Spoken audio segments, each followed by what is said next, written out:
WLEW Sports Postgame Show on Sports Radio 102.1 FM, WLEWSports.com, and now live on Facebook. Presented by Sure Health. And good afternoon, folks, as we have a final score from Davison, Michigan. Week number 2 has now concluded with a score of Harbor Beach 43, Whiteford in Davison with 14 points. Right now we go down to Ed Klump, who has Troy Shelke, the head coach, in his 300th career game at the helm of the Harbor Beach program, with Ed Klump right now to discuss what we just saw for the last 48 minutes of play. Ed Klump, take it away. Hey, Coach. Great game. Thanks, Eddie. Tough team over there. That was your 300th game, by the way. I don't know if you know that. I did not know. It's been a long time. Yeah. Well, fantastic. Well, in general, what were your thoughts on the game? Yeah, tough start for us. We got pinned deep on a punt, and then, probably bad call there, trying to run a bootleg pass, and almost got sacked in the end zone, had to throw it a pick, and so started right behind the 8 ball. And I thought played some good ball after that in the first half. Defense played really well, and then they had the drive right before half to tighten it up. I think perhaps 22-14 or something at that time, and so a little adversity there too. They had all the momentum, so it's nice to come out in the second half, control the ball, pound the ball, and play good defense. I'm glad we kept them out of the end zone at the end there too.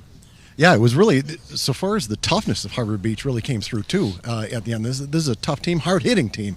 Harbor Beach was up for the call there. What do you attribute that to? Yeah, I thought it was a real physical game. Ottawa Lake Whiteford, great traditional program. I think they're going to be a very good team this year, and yeah, just a great test for us. Both coaching staffs thought that this is going to make us better one way or another, whether we like it or not. Right. Well, it's Ubley next week. Kind of right back at it. What are your thoughts on Ubley for next week? Yeah, we've gotten a chance to see Ubley the last 2 weeks, and I thought they made great improvement from week 1 to week 2, and they're going to be up for us. So we have to be ready. We got a couple guys banged up, so we got to get those guys back in shape, and then got to get ready to play a good physical game Friday night at Ubley. Sounds great. Congratulations, Coach. Thanks, Eddie. Appreciate it. And that's been Ed. And back to you, Clark. Thank you, Ed. You can come on back to the warmth of the open air booth here in Davison, Michigan. So thank you, Ed. Even remember to look at the camera. You couldn't see it on Facebook Live, but you could see it on NFHS Network. Thanks to Kevin Streeter from Thumb Audio Video. Having a lot of fun today, I will say, Dave, with that. As it's been a fun little game here between the Whiteford Bobcats, Harbor Beach Pirates, both going into the season. This is going to be a great game. They're 2 Division 8 foes, could be a precursor to the postseason. Then I remembered, that's right, the 250 echelon keeps Whiteford out of the Division 8 playoffs and up to Division 7 this year. And so now, here we are with a great game and just a great test for both schools. Harbor Beach never faced that adversity until they got hit in the teeth against Fowler, and by that point it was too late in the regional championship. Certainly feels a little bit different ball game here in week number 2. It might feel like it's November, but it's only the week after Labor Day here, Dave Hansen. And what were your thoughts here? As now, let's hear your thoughts, and then we'll go through the scoring plays. Yeah. So first things first, I just thought Coach Shelke nailed it. Right, face adversity early. And that's what you came here for. You didn't come here to win 60-0. You didn't come here to lose. All these different things. You came here to be tested, right? And this Whiteford team, tested Harbor Beach as much as Harbor Beach tested them. I think they're going to learn a lot from this. Harbor Beach learns a lot. Win, lose, or draw, it doesn't matter. I think both of these teams are excellent football teams. They're both going to represent their schools in the playoffs. I firmly believe that. And again, Harbor Beach, especially with that turnover and being down 8-0 to start this game, and then to rattle off a 43-6 score from that point on was extremely impressive. And that's that we got punched in the teeth. How are we going to respond scenario? And they did nothing but score points and make good tackles all afternoon long. Yeah, that was an impressive showing from the Harbor Beach Pirates. Now, Dave Hansen, why don't you walk us through our scoring plays here from start to finish? It was an action-packed game. Yeah, absolutely. And it started off with a punt, right? Harbor Beach forces a punt.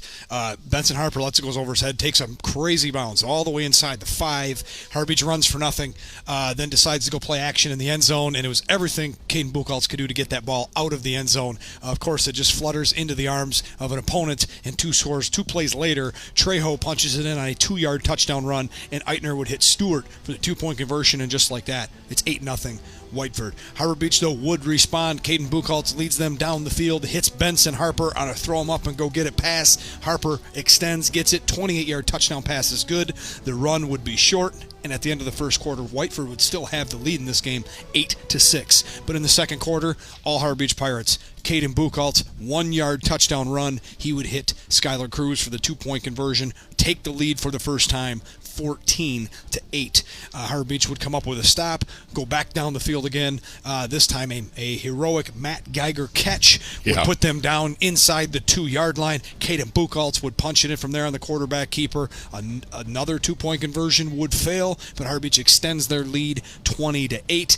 And just before the half, just under 10 seconds left, Whiteford goes all the way down the field. A Breck Ruddy 1-yard touchdown run. The 2-point conversion would be no good. And at the half, we got a ball game. It's Harbor Beach 20, Whiteford 14. Yeah, no kidding. Third quarter. Again, Coach Shelke mentioned this. We come out of the half, and we dominated the third quarter. It may only have been 1 touchdown, but it was a Caden Buchholz 17-yard touchdown run, and a 2-point pass to Skylar Cruz again was good, and suddenly it's 28-14. No other scores in that quarter. Harbor Beach would go into the fourth quarter and tack on 2 more unanswered touchdowns. Caban would run it in from 4 yards out. Cruz would catch yet another 2-point pass, extending the lead 36-14. And then Ty Winkle would punch in a 1-yard touchdown run, and Skylar Cruz would kick the point after for your final score of Harbor Beach 43, Whiteford 14.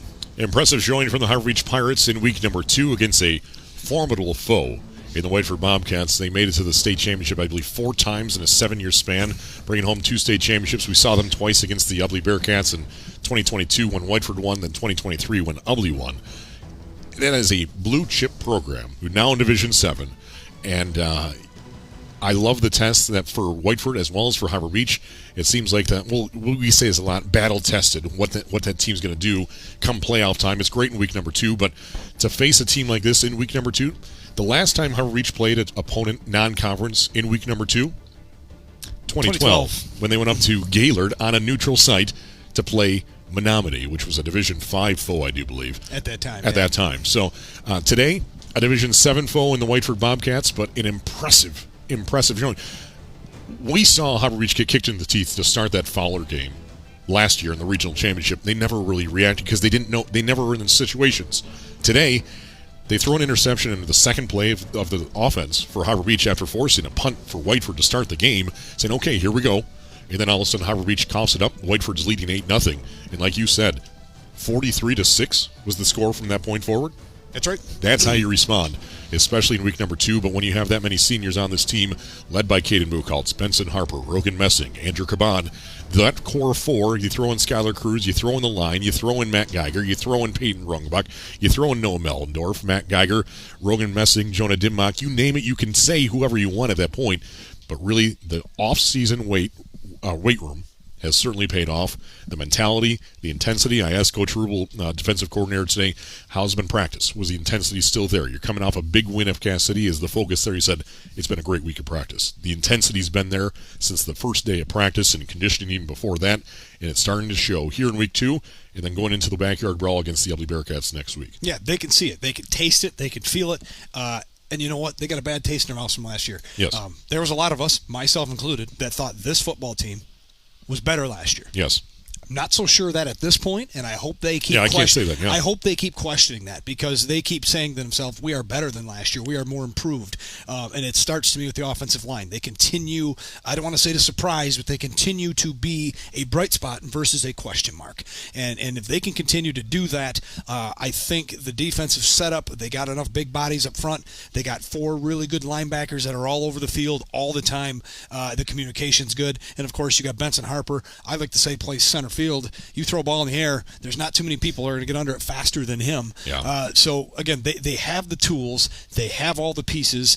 Kind of said it at the break, right? This is a team that reminds you of another team. I don't want to say which one. I'll say 2012 because they're different. Yeah. They're different. It's a completely different team, but the way they succeed, the way they can beat teams, the versatility, the different guys that can get you at any time. They got the go-to guy, but they work off of that as good as anything. This team is dangerous, and if they can stay focused, stay healthy, and stay driven, this team is going to be somebody you don't want to run into anytime soon. Yeah, let's take a look at the stats here now. Brought to you by Sure Health with our post-game coverage as the Whiteford Bobcats with 250 yards of offense on 56 plays. The Harbor Beach Pirates 413 yards on 58 plays. The Pirates had just 2 more plays from the line of scrimmage, but they had 163 more yards to show for it. and 4 scores more than the Whiteford Bobcats. Time possession, actually, the Harvard Beach Pirates held the ball more, which is frankly an anomaly for the Harvard Beach Pirates every so often, with 26 minutes and 20 seconds to the Whiteford's 21:40. Whiteford had a big long drive to finish out that first half, then had big long drives in the second half. But really, the Harvard Beach Pirates, they scored when they needed to, but making that defensive stop deep in their own territory at the 18-yard line. Whiteford couldn't come up with that 4th down conversion, and then Harvard Beach responds, marches 82 yards down the field, 8 plays later, with a Caban 4-yard run into the end zone. That's a big response. Making the stop on defense and then making it count on offense the following drive, that's a 16-point swing when you look at the defense in Harvard Beach, and on offense then the next drive. So those are huge key pieces there. And Caden Buchholz leads the way with 15 carries and 147 yards on the day with 3 touchdowns. He carried the ball 32% of the time, carried an average of just under 10 yards per carry for the Harvard Beach Pirates today, who ended the day on 47 carries and 313 yards and 5 rushing touchdowns. And then Caden Buchholz was 7 for 11 for 100 yards, century mark on the dot for Caden Buchholz, throwing his first passes of the season today with 1 touchdown, 1 interception, which was actually the first pass of the day. And he finishes the day 7 of 10 for 100 yards and 1 score. Caden Buchholz, lead rusher, 15 carries, 147 yards, and 3 scores, like we said. Rogan Messing with an impressive 12 carries for 64 yards. Benson Harper, 8 carries for 44 yards. And Ty Winkle, 2 carries for 24 yards in the last score. Andrew Caban, 4 carries for 14 yards in the other score. And Keegan Potestivio, 2 carries for 11 yards. Like we said, Buchholz, 7 for 11 for 100 yards with 1 interception and 1 touchdown. Benson Harper bringing in 3 receptions for 44 yards and a score. Matt Geiger, 1 reception for 35 yards. That was a 4th down conversion. Got him all the way down to the 1-yard line. A circus-like catch. Hits it, bounces, falls on the chest plate, brings it in with hands, and makes it the 4th down conversion complete. 1st and goal. They punch it in a yard later from, I do believe that's Caden Buchholz who ran it in a play later. On the Whiteford side, they were led by Drew Ruddy's 75 yards on 13 carries. Altogether, 190 yards on the ground, 60 yards through the air. 5 of 13 passing between Trey Eitner and Drew Ruddy. Ruddy threw 1 pass, 1 completion. Trey Eitner was 4 for 12 for 49 yards. Drew Ruddy on the ground was 13 carries for 75 yards. Breck Ruddy, the wingback, 10 carries for 44 yards for him with 1 touchdown. Andy Trejo, 7 carries for 38 yards and a score. Trey Eitner at the quarterback, 10 carries and 17 yards. Now, mind you, that includes the sacks in the small game. Antonio Nachtraub, 2 carries for 14 yards, and Charlie Bieber, 1 carry for 2 yards. Drew Ruddy, also the leading receiver, 1 reception on 3 targets for 22 yards. Austin Ballman also had 22 yards on 2 receptions on 2 targets. Antonio Nachtraub, 1 reception for 11 yards, and Mason Nabar, 1 reception for 5 yards. The defensive numbers, impressive for Harvard Beach. 44 tackles, including 1 tackle for a loss, and 3 sacks, and 2 tip passes on the day. Just 3 penalties for 30 yards. Whiteford had 8 penalties for 75.5 yards on the day. They had 48 tackles, nothing in the backfield, nothing on a sack, with 1 interception and 1 tip pass. So Harvard Beach controlled the tempo of the game. They controlled the offensive line. They controlled the defensive line. And they certainly controlled the end zones today after 48 minutes of play. Yeah, no question about a lot of things to like here. You know, if you're Whiteford, you take a look at Drew Ruddy. He got a lot of those yards on that last drive when he took over as quarterback, was the main play caller at that time. But there's so many things to like, right? 6.7 yards a carry on the ground. That's going to win you a lot of games. 413 total yards again against a very good perennial team, blue blood Whiteford team, to just do whatever you want. But then Benson Harper, 8 carries, 44 yards. Like, quietly, Benson Harper only has 44 yards rushing. Like, this team is dangerous because of what Benson Harper does to opposing coaches the week leading up to the game. But then Harvard Beach uses Rogan Messing. Caden Buchholz has been the biggest benefactor through 2 weeks of what they can do with Benson Harper on the field, whether he's touching the ball or not. Caban gets into the end zone, right? And then you got your pass catchers. Double teams go to number 10. So guys like Matt Geiger and Skylar Cruz stepped up today with 4 catches between the 2 of them, about 60 yards between the 2 of them, multiple 2-point conversions that are not on the stat sheet through the air.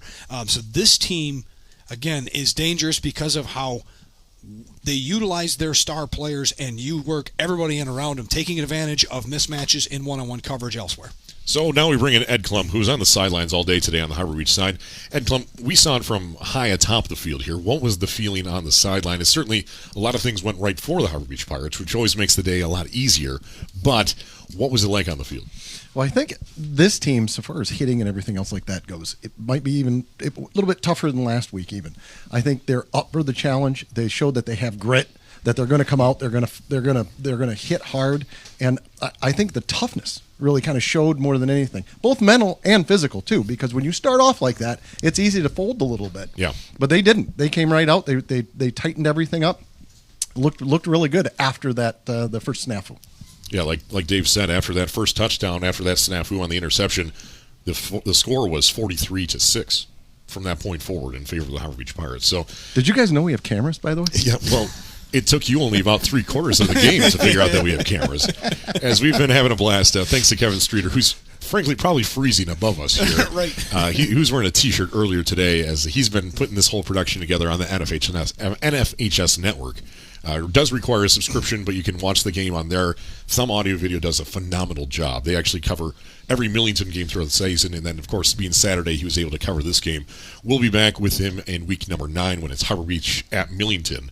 Thanks to that. So we're looking forward to that week 9 matchup there. But there's plenty of football between now and there because, Dave Hansen, I think it's time to announce who is our Ameriprise Financial Player of the Game. Yeah, this one's going to be easy today. Caden Buchholz is no doubt your unanimous winner. 15 carries, 147 yards on the ground, and 3 touchdowns. And if that wasn't enough for you, he completed 7 out of 11 passes for another 100 yards and a touchdown pass through the air. So it counted for 4 touchdowns, but he has been the engine that's made this offense go. And even when Harper's out or Rogan Messing was out today, it still it runs through Caden Buchholz. Other teams don't realize that. Come watch this game. Everybody hears about the special plays that Benson Harper makes or the great catch that Matt Geiger made, but Caden Buchholz is the consistency that holds this all together, and he absolutely exploded with his possessions today, averaging just under 10 yards a carry and just averaging over 14 yards of completion. Those are big plays that are backbreakers for opposing defenses. Congratulations to Caden Buchholz. Back-to-back weeks for Caden Buchholz. That's right. But when you're averaging 10 yards a carry against a defense like Whiteford, that says something. Yeah. That says something. So, and typically Cass Cities are great defenses too. He ran for all of that last week. Ed Klum, any other thoughts? Yeah, no, I think that with what we've seen the last 2 weeks, I think we've got a lot left. Harbor Beach still has a lot left. We haven't even unleashed Benson Harper yet. They still have plays they haven't even touched yet. So, they kind of resorted to a little bit more power football last week, this week. So I think they're just going to keep getting better and better. I really like to play Rogan Messing. He makes a world of difference. He's taken a lot of like you said, the double teams are going to Benson Harper. Rogan Messing certainly is then able to take advantage of that. He's worked on his speed. He's worked on his strength. He's worked on everything and trying to stay healthy as well. He's able to find those seams, find those holes, and punch through that defense. But he's the piece, though, that they've been missing because he missed 7 games in the last 2 seasons. They couldn't jumpstart the running game without him, right? They kept putting Benson Harper in the backfield because they need that combo at the line of scrimmage to create everything else that happens outside, right? So with Rogan Messing being the bruising, speedier back than we have seen in the past couple of years, he's getting those explosive runs, averaging over 5 yards a carry today against a good defense.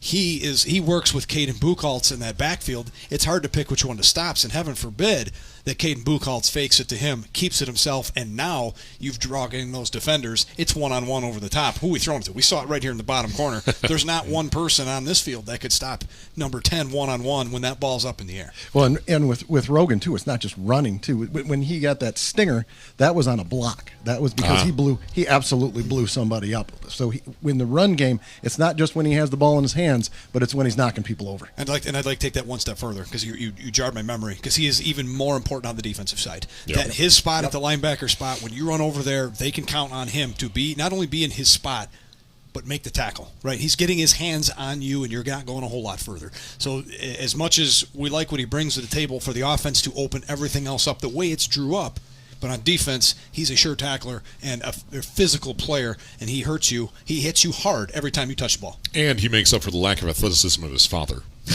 100%. Also does better grades, too, in school. So just in case anybody's wondering out there. That doesn't take much. But, no, of course, a good buddy of Ed Klump is Doc Messing, Keith Messing. So we always like to give him a hard time. As in 2012, it started, he always ate a hot dog at halftime to seem to bring good luck for the Pirates. We'll see what the food of choice is here for Keith Messing in 2025. Yeah, it's a little different when your kid's playing. Stomach might be a little bit. So the one final thing to take care of here is the Media Roundtable presented by Sure Health with coast-to-coast coverage from Harbor Beach all the way to Sebring. It's time you ask yourself, are you sure? And I didn't give you guys enough credit. I said, man, these scores are a little too high today. And they were all in the upper 20s, lower 30s, and I said, it's going to be closer than this. Vegas said 7.5, which is kind of my pick. And Kendall Anthus, it was a 29-point game. Kendall Anthus said 28. And he is your winner in week number 2. He took Harbor Beach 42-14. It was 43-14. To be fair, going into that very last play when the clock went down, there were 4 of us with a chance to win. So we had a pretty good feel for this game. You had it locked in. I will say we had 21, 22, 23, 28, and 34, and Paul Adams on the low end of 14. So no one was certainly far off, and it showed today as the Harbor Beach Pirates were certainly not off today. No, they played very well. He said one blemish for about 5 minutes there at the beginning of the game, and after that, this was their game today. So, Dave Hansen, final thoughts. Hey, again, thank you to Davison High School here. This is great. This is an awesome place, awesome facility. The field's great. Like I said, I think we had one slip that I saw. Otherwise, everybody really, I think, had a good experience. And I know we did another checkmark box, a new place to call a game. So, again, congratulations to them. Hey, good luck to Whiteford the rest of the way. Again, I firmly believe that they have the tools to be a very dangerous team come playoff time. Most certainly. And congratulations to Harbor Beach and Coach Shelke winning his 300th game coached. Right. It's what, I think 210 wins, I believe. Somewhere on there. Not a bad number. Ed Klump, final thoughts. Looking forward to the rest of the year. I think that these were the 2 probably biggest challenges that Harbor Beach is going to face, and then Millington at the end of the year, I believe. So they're gonna be able to work on a lot of things, and then they're gonna finish really strong, and then they're gonna hit the playoffs with with a lot of momentum. The rivalry game's next week. Don't leave that one. The backyard brawl next week. Which we normally would be covering, but we're actually shifting our attention to another classic rivalry, Lakers and Cass City in Cass City. So that's going to be a great game as well. Looking forward to that one a lot, too. That's always a very physical game, similar to this one. 2 teams that are going to get after each other and play physical. We might get the explosive plays, but we're going to get some good hits. We're going to have physical football next week. And it'll be the first game we're actually calling while all the other games are going on as well. So we'll be able to report those other area scores and stuff and make sure Kendall Anthus is staying up to snuff on all of his action there. As we'll go to the coziest booth in all of the Thumb of Michigan, Cass City, Michigan, as they take on the Lakers in a classic Greater Thumb West, Big Thumb White division. Is it starting to rain? Yeah. All right, let's get Kevin Streeter out of there as fast as possible. So thank you, gentlemen. It's been a great broadcast. Ed Klump, great work on the sideline. Dave Hansen, great work on the call today. And Doug Cole, Director of Sports Information, back with us for the first time this season. Kendall Anthus, of course, working hard on the associate producing duties as well. So thank you, gentlemen. Really appreciate it.